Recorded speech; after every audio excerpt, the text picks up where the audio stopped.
Tecton X3, S-Lab Ultra Glide, Tecton X3, S-Lab Ultra Glide.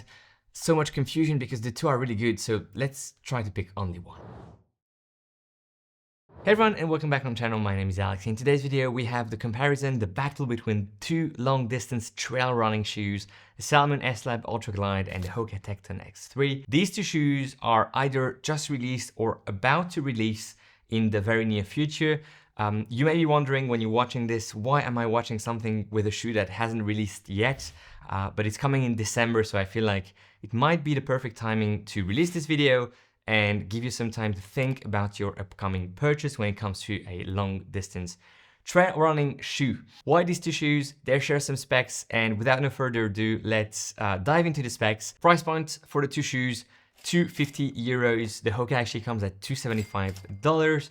There's no price point yet released for the S-Lab Ultra Glide, but I assume based on Salomon pricing that it will be closer to $250. So depending on the region you're living, it's either the same price in Europe or a bit more expensive for the HOKA if you're in the US. Stack height and drop, we're looking at 41 millimeters of stack height with the S-Lab Ultra Glide, 40 millimeters with the Tecton X3, 5 millimeters drop, meaning that this shoe has a 35 millimeters of stack height in the forefoot, 6 millimeters drop, meaning that this shoe also has a 35 millimeters of stack height in the forefoot.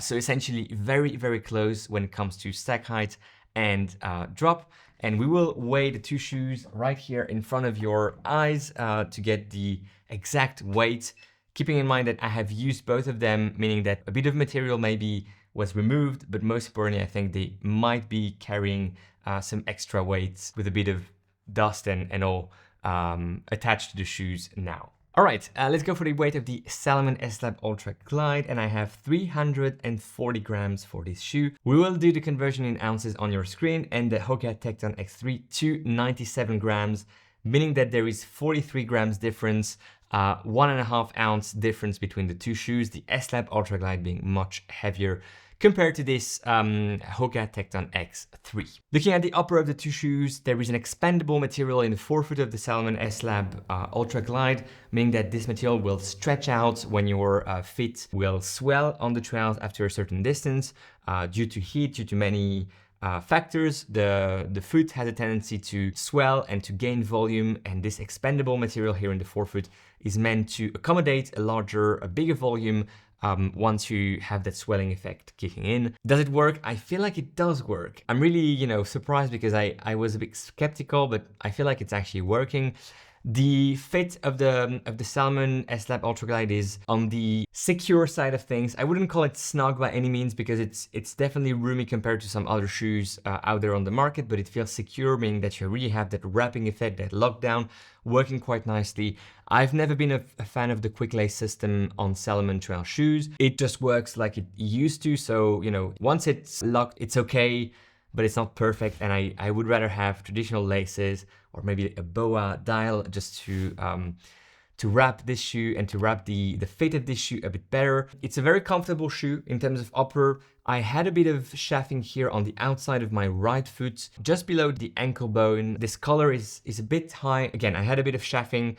I would really consider this shoe for a long distance trail, but if I had this chafing for a longer period of time, then this could become an issue. And that's really the only issue I had with the fit, because otherwise it's working really nicely. The heel is not so pliable. There is a nice toe bumper in the forefoot, actually quite stout.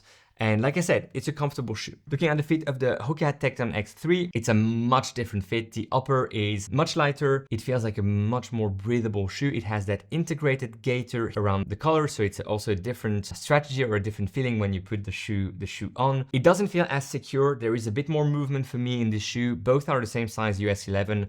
I feel like I'm lacking a bit of security, a bit of confidence with the fit of the HOKA, just because how loose the upper feels and how little adjustment you can have in terms of lacing and fit in general with the shoe. It's not bad because I will explain how I would use the two shoes, and I wouldn't use the two shoes in the same fashion, but definitely on technical trails and especially on some rocks, where I tested the two shoes on the exact same loop in Chamonix during UTMB. This shoe wasn't giving me as much confidence as the S-Lab Ultra Glide, especially in the descents where I lack confidence by default. That's just how I am on the trails. But this shoe wasn't helping just because of how loose the fit was and how unstructured that upper feels. As you can see, the heel counter here is really, really pliable, whereas this is much more stout.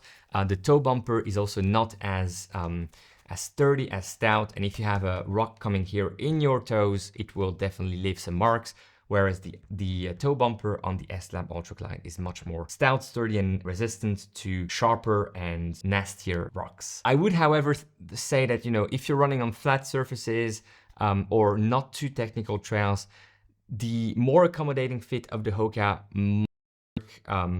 but it doesn't feel as race ready as this shoe, despite feeling lighter on foot, because yes, it's in the end 43 grams lighter. Looking at the midsole of the two shoes, we have two different strategies with no plate on the S-Lab Ultra Glide and that H-shaped plate on the Tecton X. It's a plate that is really meant to provide lateral and medial stability. It doesn't have that pop effect as some people may think, but it is here. There is a plate in the shoe and two layers of PIBA or PIBA blend. I think there's a bit of discussions as to whether this is pure PIBA. I know that in the Tecton X 2.5 that released during Western States, black and white, it was full PIBA, but there is a bit of discussions as to whether the inline or like the general public release of the Tecton X3 is also full PIBA.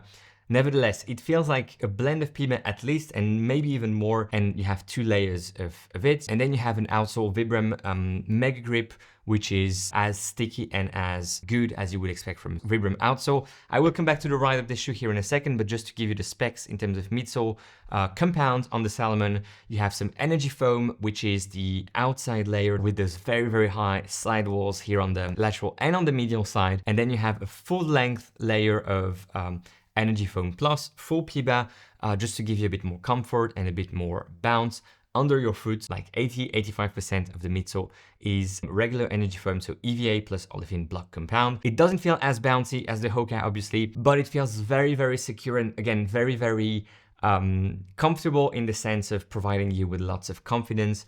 This shoe feels like an all-terrain shoe. You can go a bit crazy in the descent and not much will happen to you just by how much your foot is protected in all direction, not just laterally, medially in terms of stability, but also the toe bumper and the amount of foam that you have underfoot feels like lots of protection, lots of cushion as well. Because of that PIBA layer sitting right under your foot, you have the feeling of having something soft under your foot without having that plushness or mushiness coming from a full PIBA midsole, which Salomon avoided quite well. And then you have that outsole, which is really special. It's an in-house rubber compound from Salomon, but the interesting part is really these relief spheres that you have in 1, 2, 3, 4, 5, 6, 7 different spots of the shoe. This shoe was redesigned unlike all the S-Lab shoes with the consumer, meaning that it's meant primarily for the consumer going long distance and willing to have a premium shoe.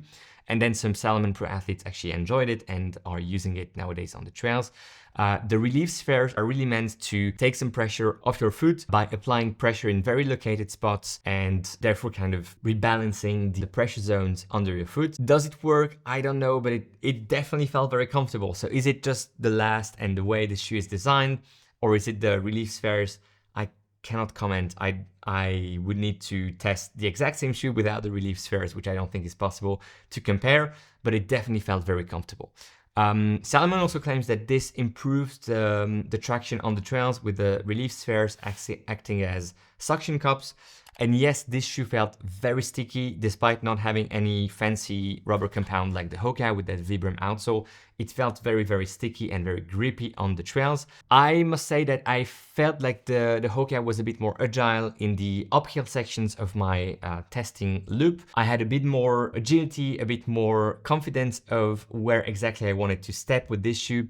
It felt a bit more precise, and I did the exact same loop with the two shoes, really to compare. I felt like the HOKA was in the uphill a bit more agile again, and then on the flat sections, it was flying like crazy compared to the Salomon. The Salomon on the flat sections feel like a good shoe for ultra long distance running, but it doesn't make you fast by any means. The HOKA, on the other hand, makes you really fast on the flat sections. Now, if I were to do UTMB or any race in the Alps, I probably wouldn't pick it because yes, it's a dial in the uphill sections, but the Salomon isn't doing bad in the uphill sections. The Salomon, however, provided me with much more confidence in the downhill, and then there's not that much flat sections in the Alps. If I were to do something like Western States, much more flat, much more steady effort, much more running effort, I would definitely go for the HOKA Tecton X3 just because how well it does on flat surfaces. I hope this makes sense. I probably forgot some stuff. I forgot that this upper is a matrix upper, which is actually quite important. And I probably forgot many other details, but if you have any questions, I did test the two shoes and I'm sending this one back to Salomon, unfortunately, but I'm getting another pair soon, so I can answer your questions, and I will run the two shoes probably in the future because I feel like they're the pinnacles of trail running at the moment, with a few other names, obviously, but they're up there, and I would like to run again on the trail soon, so I will be testing and reviewing trail shoes on the channel in the near future.